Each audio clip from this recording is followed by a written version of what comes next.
When my father, Leo, passed away and left me his house, my mother, Ava, left me. I later uncovered her true motive, realizing her attempts to reconcile were driven by a desire for money, allowing me to build a life beyond the betrayal. Just a few months before my 18th birthday, at the age of 17, my life took an unexpected and excruciating turn. My father died. He experienced a heart attack. He was there with us, vibrant 1 minute, and then he was gone. The speed at which everything changed is still difficult for me to comprehend. No warnings were given, no time to prepare ourselves emotionally or say our goodbyes. The most important person in my life, my dad, Leo, was abruptly taken from me. We had a very strong connection. I looked to him for guidance, solace, and amusement. It was like losing a piece of my soul when I lost him. Leo's lawyer brought the family together to make his will public after his funeral, while we were still in the cloud of mourning. Although my dad wasn't particularly affluent, he had worked hard throughout his life and had made wise investments. The lawyer revealed, much to everyone's surprise, that he had essentially left everything to me. He owned the family home, but it was now in my name. I had the deeds to the house, signed by him. At first, I didn't completely understand the significance of that, especially when I was still grieving his passing. My mother, Ava, was enraged while I was still absorbing it. She began screaming as soon as she learned that the house was now legally mine, and she adamantly asked that the lawyer show her the will so she could confirm it. To put things in perspective, my parents' marriage was among the worst in history. My parents were always at odds, and it wasn't like one of them was solely at fault, because they were both flawed. They had first married for love, or at least that was how they explained it, but any love they had soon vanished as their disagreements widened. Their love gave way to frustration and resentment. My parents were both very focused on their careers, which really made them farther distant from one another, despite what one might assume about shared ambition bringing them closer together. Leo's achievement was too much for Ava to handle. This was because she felt she lost out on years of her work when she decided to have a child. Leo never made her make this decision. To be clear, my mother has expressed to me on multiple occasions her uncertainty about having children. She ultimately made the decision to become pregnant nevertheless, since she didn't want to look back and regret not having children. But she soon discovered how much she detested it after having me. My mother is a prime illustration of why not every adult should be permitted to have children. She would become upset with me for the tiniest things, like not tying my shoes properly or having trouble with my homework, and I can still clearly remember those times. From the beginning, she treated me like a burden. Even if I couldn't really comprehend it as a child, I could sense her contempt. I would witness other children with their mothers receiving warmth, support, and hugs. She only gave me coldness and criticism. My mother treated me badly because she was frustrated with her own life. I couldn't help but feel like I was in the way. Due to health problems and pregnancy complications, Ava had to take a few years off from her job after giving birth to me. She blamed me for her inability to work, which she detested. Leo was the one providing for the family at this period. He believed that this would be the ideal chance for my mother to connect with me, but it never happened. Ava chose to remain emotionally aloof throughout this time, rather than attempting to connect with me. She would frequently tell Leo and I that she wished I had never been born because she wasn't suited to be a mother. As a result, Leo would threaten to divorce her during numerous arguments. Ava would threaten to take me away from him as a form of punishment for him abandoning her, rather than considering seeing a psychiatrist. Ava was obviously unhappy with the way things had gone, both in her marriage and as a mother. Ava frequently left me alone without any concern or attention, zoning out for hours watching TV at home or going out with her friends. She made no attempt to hire a babysitter. I was left to my own devices most of the time. During her few interactions, she made it apparent that she had no interest in taking on the duties of a typical mother. I don't recall her ever preparing a decent meal for me because she detested cooking. Pizza rolls, mac and cheese, and other frozen foods that didn't require work made up the majority of my diet. That was all I knew for a long time. Since I was too little to understand any better, I didn't mind at the time, but now I see how neglected I was. It was more than just missing home-cooked meals or a good hug. The most painful part was the emotional abandonment. I immediately discovered that I should never complain to my mother about anything. Every time I attempted to communicate my wants or sentiments, it would backfire. She would reprimand me and act as though I was solely to blame, never accepting responsibility or making an effort to make things right. I found it easier to suppress my emotions and keep her from getting upset. I was always trying to avoid upsetting her, always trying to blend in, and always walking on eggshells. I was deeply scarred by the reality I had to live with. Unlike my mother, I felt appreciated and seen by my father. He was undoubtedly the better of the two, but I wouldn't say he was the ideal parent. He had his shortcomings too. He really liked hanging out with me, unlike Ava. He never gave me the impression that he was acting out of duty. It made all the difference because he truly cared about being in my life. As I began to mature, our home underwent a transformation. In the end, my mother returned to work, although she never fully reclaimed the esteemed position she had held prior to her leave. She detested having to rebuild her career after feeling that she had already paid her dues and had to start over. It wasn't any easier to be the target of her hatred, even though I could somewhat understand her frustration losing years of professional advancement and feeling stuck in her situation. I ended up spending a lot of time alone myself after Ava started working again. I would get home from school, prepare a basic lunch, and complete my assignments. It became a habit, and to be honest, by then I was accustomed to getting by on my own. I had essentially come to realize that I couldn't count on my mother to provide me with much emotional or physical support. My parents still tried, though. Leo and I would go out to supper together on some evenings. Ava never came, as though she were an outsider in her own family. She maintained a distance. Leo and I would discuss everything and anything at those dinners. I would tell him everything about my school life, my friends, or whatever was on my mind, and he would tell me about his job, occasionally the fascinating projects he was working on or office drama. Everything seemed regular during those few hours. It was one of the few times I didn't feel like an afterthought or a burden, but rather like a daughter enjoying time with her father. I truly treasure those times because they made me feel safe and connected. Ava started a new job that needed her to travel frequently when I turned 14. I believe she saw the high-paying job as an opportunity to finally regain some of the professional success she had lost. She chose to take the job without consulting Leo, which resulted in one of the most heated arguments I've ever seen between them. Although Leo didn't mind her working, she would be gone for days at a time for this job, which meant he would have to care for me by himself. Their voices reverberated throughout the home as I listened to them quarrel late into the night. I was the primary point of disagreement. I detested that. I detested being the cause of so many of their arguments. I went to Leo's study later and assured him that I could take care of myself while he was at work and that he didn't have to worry about me. I reasoned that perhaps my parents' relationship would improve if I could only demonstrate that I wasn't a burden. I recall the expression on his face when I said that. Guilt swept over him, as though he recognized that I had been made to mature more quickly than I should have. He drew me into an embrace. It was one of those times when we both recognized the true dysfunction of the situation without explicitly stating it. Ava started her new job shortly after, and she started to go missing for days at a time. The home was quieter, almost tranquil, without her. It wasn't much better when she returned either. When she did speak to me, it was like she was speaking to a complete stranger. Warmth and a sense of belonging were lacking. She would return home fatigued, give me a fleeting glance, and then either go back out with her friends or go into her room. Despite the fact that we were in the same room, she felt very far away. I had learned not to expect much from her by then, but it still hurt. My parents' marriage was essentially non-existent by the time I was 16, as though they were just housemates. They were sleeping in separate bedrooms.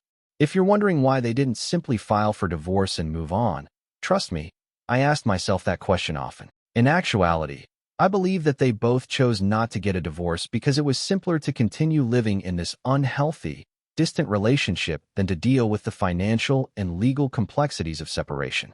When it comes to alimony, legal bills, and arguing over child custody, things that neither of them seemed to want to deal with, divorces may be extremely expensive. My schooling was the only significant investment that my parents truly shared. Despite the fact that they both made good money, they hardly spent any money on me other than that. Other than the home expenditures, they didn't have much money to divide. Because Leo owned the house, they didn't have to quarrel over little matters. They lived under the same roof, but had largely independent lives, each with their own food and car. For my part, I would receive money from Leo each week, which would be plenty to pay for groceries and school lunches. I didn't really anticipate much more, and while it wasn't much, it was sufficient for me to handle. I had gotten used to being in the background while they were preoccupied with their own problems and grievances. As I approached my 17th birthday, I made the decision to celebrate my birthday in a way that was authentic for once. My birthday had always been somewhat of a non-event until that point. Unless I reminded him, Leo, bless him, had a tendency to forget my birthday. He would try his best to get me a cake once I did, and we would either have a low-key dinner or celebrate in private at home. However, it was never more than the two of us. I wanted something bigger this time. I wanted to have a true party and invite my friends over. To my surprise, my father concurred. He helped me organize it and thought it was a terrific idea. Naturally, my mother declined to go. She simply stated that she didn't want to be part of it, without even bothering to offer an explanation. I honestly didn't give a damn. I had been emotionally and physically accustomed to her absence by that time, so I wasn't bothered by the idea that she wouldn't be present. I finally received what I wanted for the first time in my life, a birthday celebration filled with joy, laughing, and friends. It was ideal for me, but it wasn't ostentatious. For a second, I was truly joyful. I had finally come to terms with the fact that my life was what it was, flaws and all. However, that fleeting moment of happiness was quickly eclipsed by tragedy, as if the universe couldn't bear to see me pleased. It seemed unreal when Leo died. My mother still detested me, and here I was, only 17, inheriting the home we shared. She made it obvious how much she detested me since she couldn't accept that Leo had given me the house. After the will reading was finished, she yelled at me for hours, claiming that I had manipulated Leo throughout the years and that she was the true owner. Then she modified her strategy. She began attempting to persuade me to put her name on the house's deed. Fortunately, Leo's parents, my paternal grandparents, defended me. They ensured that I couldn't be influenced by my mother. Since she was never a decent wife to Leo when he was living, they made it apparent to her that she didn't deserve his house simply because he was dead. If she attempted to compel me to alter the deed, they even threatened to take her to court. My mother became enraged and threatened to leave me. She claimed that because I was self-centered enough to refuse her the house, she intended to prove to me that I couldn't live without her. She seemed to be trying to convince me that I couldn't support myself, as if losing her would also make me realize how much I depended on her. My paternal grandparents refused to give up. They promised to take care of me in the event that Ava left. In contrast to her, they promised to support me through anything, not only until I was 18, but for the rest of my life. Ava followed through on her threat and left within 2 or 3 weeks after Leo's death. Leo had loved and collected comic books for years, but Ava threw out his whole collection before she left the house. It was her last act of retaliation. It is obvious that she did it out of spite, in some perverse manner to harm me, to destroy him, and to hold me accountable for any resentment she may have had inside. She said I would come crawling back to her in a few years, when I was nothing. At a time when I was already feeling totally lost, her words were poisonous and intended to tear me apart even more. She left me as though I had no significance to her. It was hard for me to comprehend that she could leave so simply, so soon after my father's passing. I felt as though I had lost both of my parents in a matter of weeks, and the burden was unbearable. As promised, my paternal grandparents moved in with me. They made every effort to give me support and stability during this period. My grandparents were calm, loving people who understood how much I was in pain. They set aside their own suffering to support me, despite the fact that they were also hurting. I was simply trying to get by day. In the meanwhile, Ava's desertion made me feel even more alone, and I was already grieving over the loss of my father. I was unable to completely comprehend what was going on around me, as if I were living in a fog. I made myself get out of bed, get dressed, and go to school every day. I knew I needed to complete my education in order to be someone in my life, even though I wanted to shut down entirely. When I was still in high school, I couldn't get my mother's words out of my head. Without her, I would be nothing. I vowed to myself that I would work hard and make sure I succeeded for the rest of my life. My maternal grandparents also made it a point to see me often during this very trying period in my life. They were incensed that their daughter had left me after Leo's death and were just as astonished and horrified by Ava's behavior as I was. They actually bore a great deal of responsibility for it, I later learned. I've put a lot of effort into creating a life for myself over the last 5 years. I persevered through it all, graduating from college last year with honors, cum laude, and landing a fantastic career in information technology. Being able to work remotely has made the position an incredible opportunity. Given everything I've been through, this flexibility has allowed me to travel the world while still working, which feels like a dream come true. I never imagined that I would be here, leading a life that seemed so full of possibilities, but I managed to get through those difficult times somehow. The house Leo left me has been a blessing in more ways than I can list, and I still reside there. I was able to save a substantial sum of money that I would have otherwise spent on rent, in addition to having stability during my time in college. I was able to graduate from college debt-free thanks to the money my father gave me and some assistance from my paternal grandparents. Since starting my career, I've been gradually making the house more uniquely mine by remodeling each room. Every improvement I make to the house makes me feel as though I'm taking back and personalizing the space that has so many memories, both happy and sad. Even though they have now returned to their own house, my paternal grandparents still frequently visit me. We still have a close relationship, and I try to see them as much as I can. They were there for me when I needed them most, and for that, I will always be thankful. In all these years, my mother had never once gotten in touch with me. I did get tidbits of information from cousins on her side of the family, and based on what I've heard, she has never felt bad about leaving me. Additionally, rumors told me that she remarried and is currently leading an opulent life with her new spouse. She finally got what she had always desired, I guess. A life without obligations and according to her own rules. My mother unexpectedly contacted me last week for the first time in 5 years. She began by sending an email. She most likely obtained my email address from someone else or from my LinkedIn profile. She mentioned in the email that she had missed connecting with me over the years and that she wanted to communicate. I felt nothing when I read her name in my email. No sadness, no desire, no rage. I definitely would have been desperate for her attention, clamoring for her approval, and seizing the opportunity to get back in touch if this had occurred 5 years prior. I would have done anything to win her love back then. Now, though, it was like reading a stranger's email. I was not moved by anything she said. I decided not to respond since, if nothing else, I was annoyed by her message. Then she started phoning me all the time. She may have gotten my number from one of my cousins, but I'm not sure how. I received multiple voicemails from her. She expressed in each one how much she would want to meet and get back in touch. I disregarded each and every one. I didn't need her to pull me back to that dark place after years of mending and moving on my own. Then she texted me for a long time last week. This one was unique. She expressed her sincere guilt for what she had done and her want to simply meet and offer her apology. She said she wanted to make amends with me after giving it some serious thought over the last few years. If I claimed that after reading that message I wasn't a little intrigued, I would be lying. She had never taken responsibility for her acts before, but now she appeared to be doing so for the first time. I wondered what had led to this abrupt change of heart, but I wasn't prepared to forgive her. Was she truly sorry? Was she serious? Or was this just another self-serving ruse to make herself feel less guilty? I answered when she called again.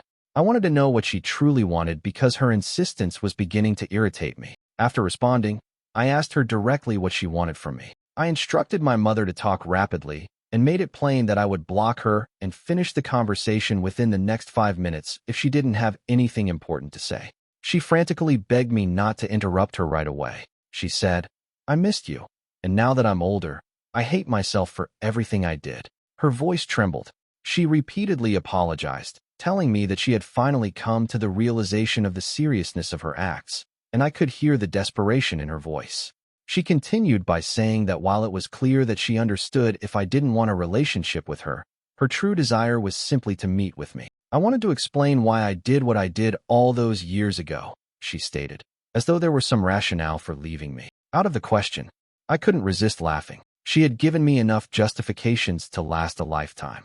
I informed her that I didn't need any closure from her because I had already come to terms with the situation as it was. I didn't care, so I didn't need to know why she did it. However, she insisted that I at least join her for supper. She assured me that she would never disturb me again if I didn't agree with her after we met, and that I could block her or leave if I chose.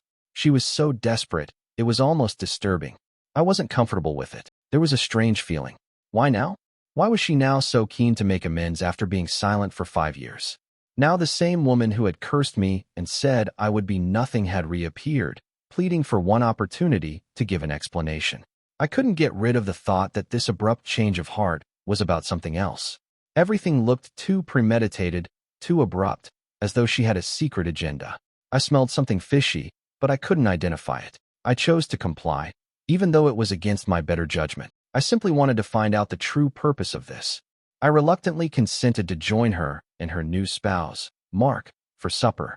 The meal was held at Ava's new home, and I could tell right once that she was leading a very different life. The home was extremely opulent, with pricey artwork, sumptuous furniture, and sophisticated accents all over. Mark, her new spouse, appeared sufficiently amiable and kind. We engaged in small talk after his kind introduction, but the entire situation felt uneasy, as if there were enormous unsaid tensions between us. As I walked past the bedrooms during dinner to use the restroom, I couldn't help but notice them. They seemed like they were from a luxury catalog because of how exquisitely designed they were. The pictures that lined the walls attracted my attention even more. Images of my mother and Mark grinning together while visiting far-flung places across the globe. They appeared content and relaxed. I was saddened to see that she never acted that way toward Leo and me. Her smile with them was unlike anything I had ever seen. I was taken aback by the contrast, which evoked emotions I had previously suppressed. I heard Mark and my mother conversing in low tones as I was making my way back from the restroom.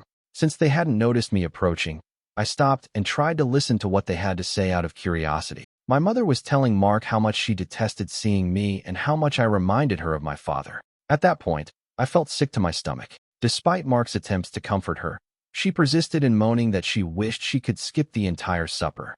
I took out my phone on a whim and began to record. I have no idea why, although it might have been a reflex, as if I needed evidence of her true vileness. Perhaps I hoped to see it later so I could completely comprehend what was going on. In any case, I made a record. I overheard my mother tell Mark that she would never have gotten in touch with me if it weren't for her folks' insistence that she get back in touch. She continued by saying that she detested her parents for pressuring her to take this action and that, as a result of their circumstances, she was merely going through the motions to ensure her inheritance from them. Everything made sense when she said those words and explained that this dinner and the entire act were really a means to an end for her. Now everything made clear. My mother hadn't become morally upright overnight. She hadn't given it much thought, and she most definitely didn't feel bad about leaving me. All along, my intuition had been correct. For a minute, I stood motionless, my heart pounding. Her statement that she didn't want to be doing this and that she detested being around me struck a deeper chord than I had anticipated, even though I had a sneaking suspicion something wasn't right. She remained the same self-centered individual who only thought about herself after all these years and everything. After turning off the recorder, I left. She fell silent as soon as she spotted me. I silently thanked Mark for supper and made my way out the door, ignoring my mother's persistent calls, wondering why I was going so suddenly. She later messaged me to say that I had embarrassed her in front of her husband and that I should just be more honest with her, because she is my mother after all. I haven't texted her back because I'm so mad at her after hearing what my mother talked about. I want to make it clear that I have always accepted my mother for who she is, which is why I didn't confront her directly in her home after hearing what I did. To be honest, I wasn't overly surprised by it. I was correct to suspect that she had a hidden agenda from the beginning. In fact, I'm happy I got to meet her and have that tape. I decided to confront my maternal grandparents about it and find out the truth. I told my maternal grandparents everything when we met the next day. They initially expressed a happy surprise at my mother's desire to get back in touch with me. However, their faces immediately changed when I played the tape of her telling Mark that the inheritance was her only motivation. While my grandmother apologized to me, my grandfather appeared enraged. She admitted that they had been talking about their inheritance lately and that, 2 months prior, they had told Ava that they were too disappointed in her for leaving me. Therefore, they didn't want to leave her anything. Rather, their other children would receive the bequest.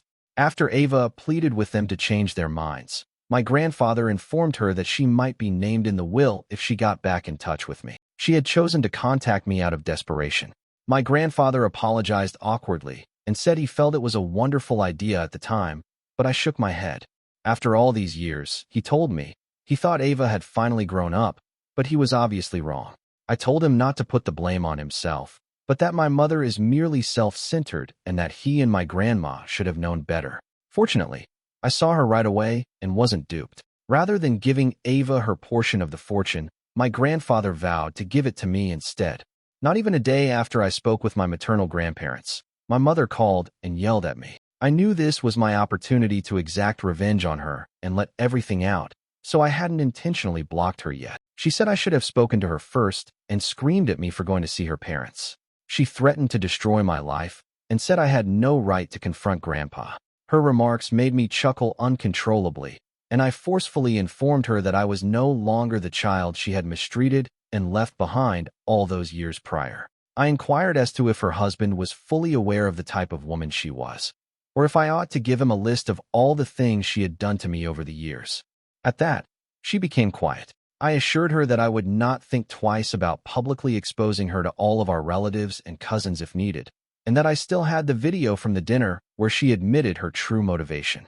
She changed her mind and insisted that because she gave birth to me, I should at least respect her as a parent and not threaten her.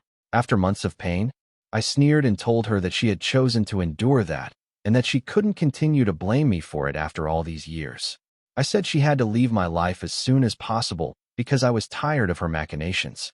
If not, I wouldn't think twice about ruining her life by telling everyone the truth. Since then, I have blocked her, and I doubt she would ever attempt to get in touch with me again.